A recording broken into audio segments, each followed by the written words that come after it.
Books. If you look at it logically, without romanticising, books are a collection of pages filled with words.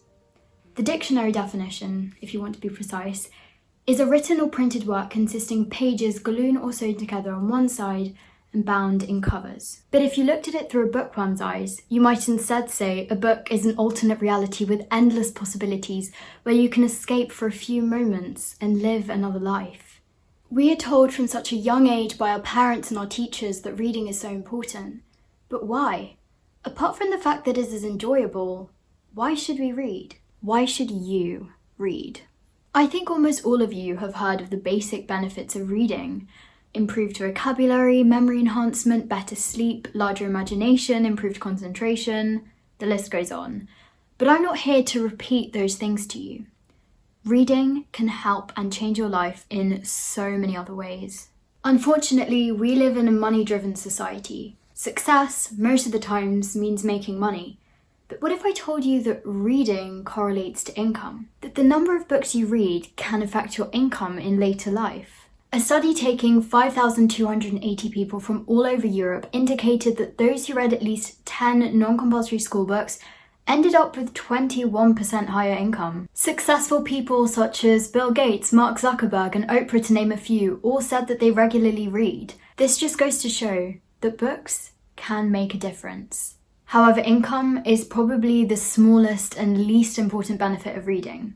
Lemony Snicket said, "In my experience, well-read people are less likely to be evil." Although this has not been scientifically proven, it's probably very correct. The reason for this is because well-read people are often well-educated, well-informed, and well-rounded. I recently read This Is Going to Hurt by Adam Kay, which is the Diaries of a Junior Doctor. I knew that working for the NHS was difficult, but nowhere near as challenging as it really is. I felt that I'd taken for granted the access to a medical service that worked so incredibly hard and have a newfound respect for NHS workers. Knowledge. That's what we gain from a book. The knowledge of cultures, morals, emotions, and empathy. So when Snicket says that well-read people are less likely to be evil, there is no doubt in my mind that this is true. Reading gives us understanding and empathy. We become more open-minded and kind. Reading makes us better people. Almost all of us have experienced stress in our lives, and as we all know, it's not a welcome feeling. But for the sake of my point, imagine you are anxious right now. Perhaps you have an upcoming exam or an application interview. Your palms are sweaty. You have a strange feeling in your stomach. Your mind is clouded with panic, but then you do an activity that makes all those feelings melt away. This activity may be taking a walk or listening to music.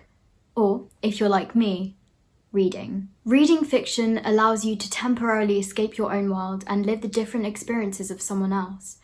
The University of Sussex found that reading for just 6 minutes lowered people's stress levels much more than going on a walk or listening to music. There is even something called bibliotherapy. It's essentially reading therapy, which is a structured reading program that aims to help people with depression.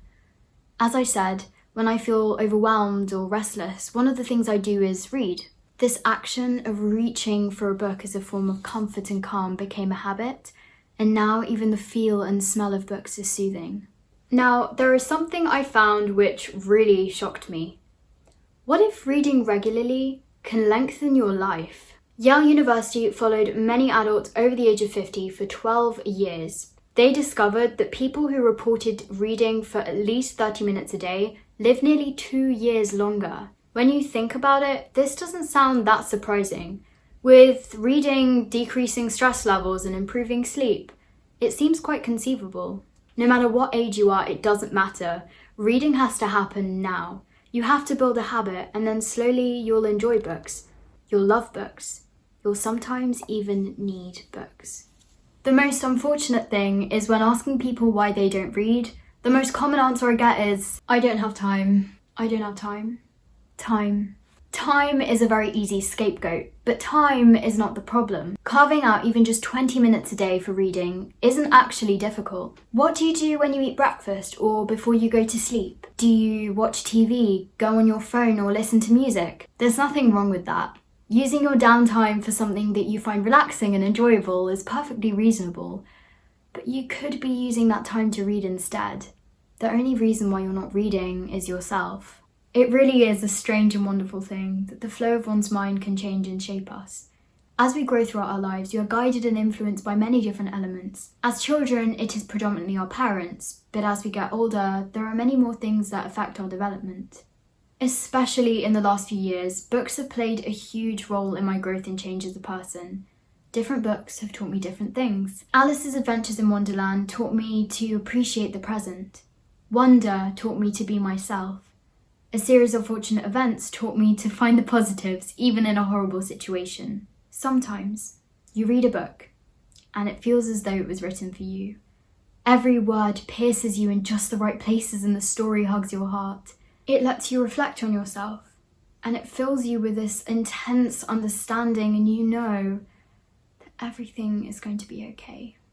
Books are voices, words are stories.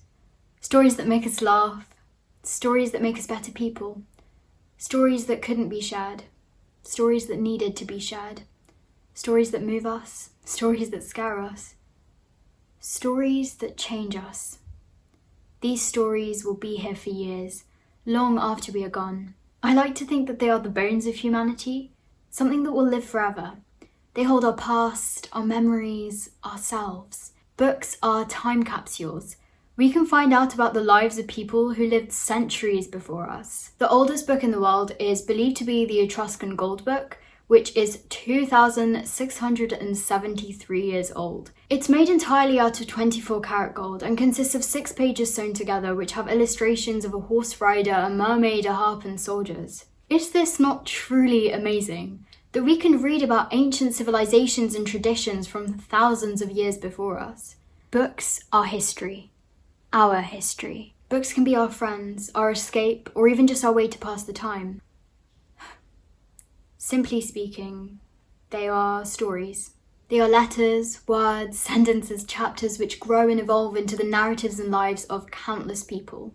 So read, for as Margaret Atwood said, in the end, we'll all become stories.